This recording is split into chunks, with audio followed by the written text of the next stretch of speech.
क्या आपको पता है कि राम भक्त हनुमान जी कहाँ पे रहते हैं? भगवान राम के भक्त हनुमान जी के बारे में कहा जाता है कि वह चिरंजीवी हैं। वे हर युग में पृथ्वी पर रहते हैं। वे सतयुग में भी थे, रामायण काल में भी थे और महाभारत काल में भी। यह भी कहा जाता है कि वह कलयुग में भी विराजमान है और उनके जीवित होने के संकेत मिलते हैं। गोस्वामी तुलसीदास जी ने हनुमान चालीसा में उन्हें शंकर सुबन केसरी नंदन कहकर संबोधित किया है। त्रेता युग में जब जब श्री राम ने हनुमान जी को गले से लगाया तब तब भगवान शंकर अति प्रसन्न हुए। सतयुग में भोलेनाथ पार्वती से उनके स्वरूप का वर्णन करते हैं और वे उसी युग में पार्वती से दूर रहकर ब्रह्मचर्य व्रत का पालन करते हैं। पौराणिक मान्यताओं के मुताबिक श्री हनुमान जी सतयुग में शिव रूप में थे और शिव तो अजर और अमर है। हनुमान जी के जीवित होने के प्रमाण समय समय पर प्राप्त होते रहते हैं, जो इस बात को प्रमाणित करता है कि हनुमान जी आज भी जीवित हैं।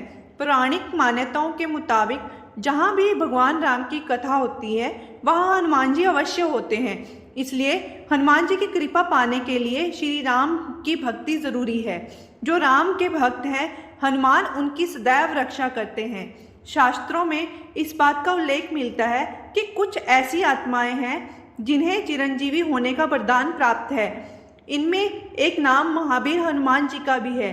भगवान राम से वरदान पाने के कारण हनुमान जी अमर हो गए।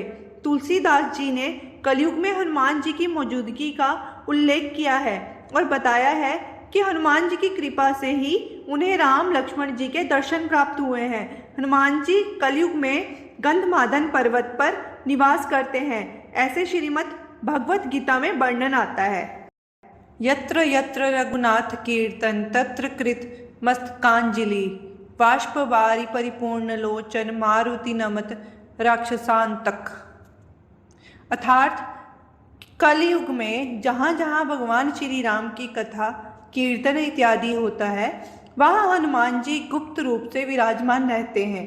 सीता जी के वचनों के अनुसार अजर अमर गुण निधि सुत होऊ करहु बहुत रघुनायक छोऊ।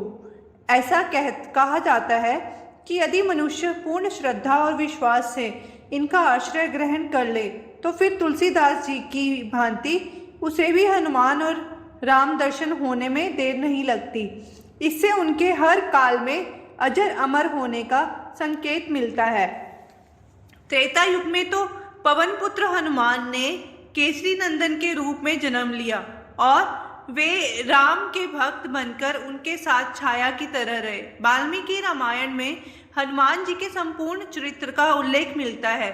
हनुमान जी के त्रेता युग में होने के हजारों प्रमाण मिलते हैं। कहा जाता है कि श्री राम, भरत, सीता, सुग्रीव, विभीषण और संपूर्ण कपिमंडल कोई भी उनके ऋण से मुक्त अर्थात उऋण नहीं हो सकता। इस प्रकार त्रेता युग में तो हनुमान जी साक्षात विराजमान है। इनके बिना संपूर्ण चरित्र पूर्ण हो ही नहीं सकता। हनुमान जी आज भी सशरीर हैं तो कहाँ मिलेंगे? हनुमान जी कलयुग में गंधमादन पर्वत पर निवास करते हैं, ऐसा श्रीमद् भगवत में वर्णन है। उल्लेखनीय है कि अपने अज्ञातवास के समय हिमवंत पार करके पांडव गंधमादन के पास पहुंचे थे। एक बार भीम सहस्त्रदल कमल लेने के लिए गंधमादन पर्वत के वन में पहुंच गए थे, जहां उन्होंने हनुमान जी को लेटे हुए देखा और फिर हनुमान ने भीम का घमंड चूर कर दिया।